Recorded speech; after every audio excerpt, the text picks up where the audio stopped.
Bonjour ou bonsoir plutôt, selon l'heure ou l'endroit du monde où vous vous trouvez actuellement au moment où vous recevez ce message. Je me présente, je suis Sergi Muriel Oga en pleine conversion au judaïsme et c'est un plaisir pour moi de partager avec vous les enseignements que je reçois. Israël sort donc d'Égypte, comme nous l'avons vu, pour aller converger vers un lieu. Elle part d'un point A à un point B, de la sortie d'Égypte donc au mont Sinaï.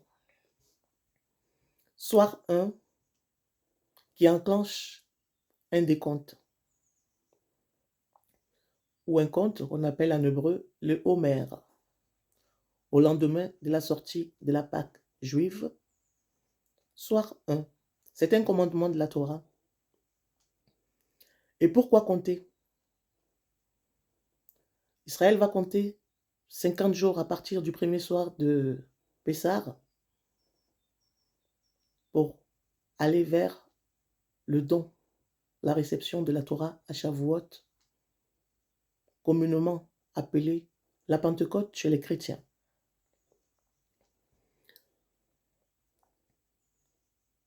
Donc le but ultime de la sortie d'Égypte atteindra son apothéose à la Pentecôte, ou plutôt à Shavuot, avec le don de la Torah. Pourquoi compter? À Shavuot, Israël est devenu un peuple qui avait en effet une raison d'être. Elle a créé une structure neutre d'un peuple croissant en évolution qui enseigne que l'homme a une dimension à devenir en permanence, à saisir autour de lui ce qui le constituera, c'est apprendre tout le temps.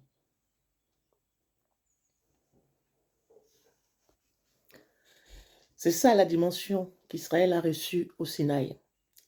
Être en quête d'une perte d'identité pour les réintroduire en soi et faire de cette nation pleine et totale une nation enseignante. Mais comment on compte le Homer? Dans la Bible, c'est marqué 7 semaines entières, elles seront. Israël s'est propulsé après ces 49 jours dans une saisie qui le dépassait.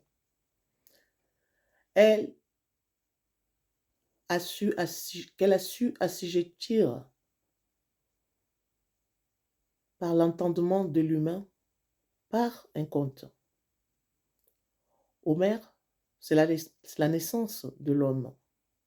L'homme se garde intérieurement pendant 7 jours, à l'intérieur de lui-même pendant 7 semaines, tandis qu'un enfant se garde pendant 9 mois. Amship est considéré comme une dimension infinie, c'est-à-dire le 8 couché. Un 8 couché, oui. Le signe de l'infini en mathématiques, donc.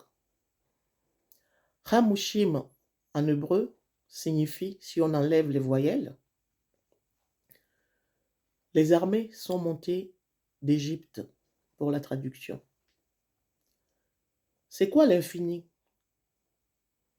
Eh bien, la notion d'infini est une notion qui prend naissance dans une préparation qui est propulsée ad vitam aeternam. C'est une élévation qui n'a pas de fin. Le 50e n'est pas une notion de calcul, sans quoi elle est impropre. Dans la temporalité, c'est 7 fois 7, qui est égal à 49, c'est le comptable.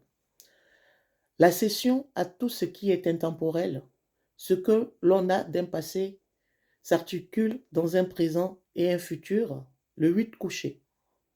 Elle particularise une naissance d'un peuple et l'actualise dans son temps jusqu'à la fin des temps comptables, responsable des autres dans une judéité religieuse sur le plan historique, au-delà d'elle-même et d'intéresser ceux qui tendent les bras à venir dans la maison d'Israël. Tikkun égale réparation, donc. Israël est là pour réparer ses fautes qu'elle a commises, comme je vous ai dit, en s'intégrant dans le peuple d'Israël. Elle est là pour réparer les fautes qu'ont pu commettre les âmes qui ont intégré le peuple. Nous sommes sortis d'Égypte. Cela veut dire que nous avons voulu sortir d'Égypte. Ça, Dieu n'a rien fait. Vouloir sortir d'Égypte, ça, Dieu ne peut pas le faire non plus à notre place, à la place de l'autre.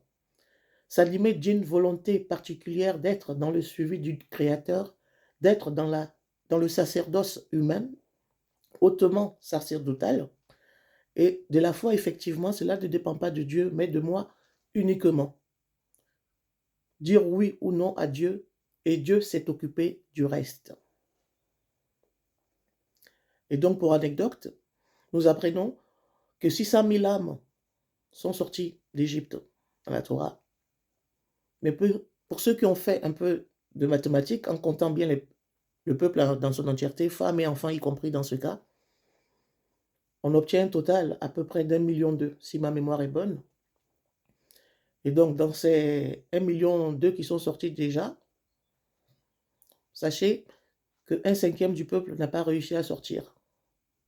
Dans la Torah orale, on apprend donc que pendant la nuit des ténèbres, ceux parmi le peuple d'Israël qui ne souhaitaient pas sortir sont morts en Égypte et ont été enterrés pendant que les Égyptiens se trouvaient dans l'obscurité. Il faisait jour du côté de Goshen où ils étaient, et donc ils ont pu enterrer leurs morts. Je vais donc vous laisser avec ce petit cours, puisque c'est Shabbat qui va bientôt entrer, là. Donc il nous faut quand même terminer les préparations du Shabbat.